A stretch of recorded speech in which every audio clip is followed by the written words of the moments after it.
Nagtuo mo gid ko nga ang desisyon sa ICC dili mahimong guilty si Tatay Digong kay di man na personal niya nga kuan ano siya nagpadato gani kanang iya para man kayuhan sa mga Pilipino. Ang mahitabuan sa tuwa inig human sa eleksyon og di lang ni madaya di pa gid sila kadaog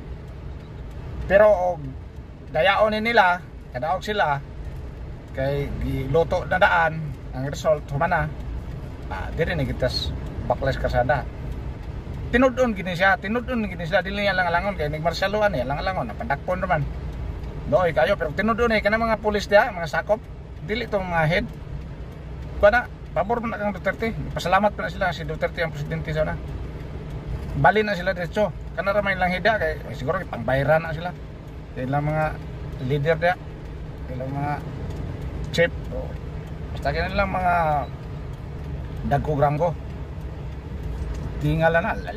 trilyon ang budget para magpabagsak ang mga Duterte tindakuha ang budget yun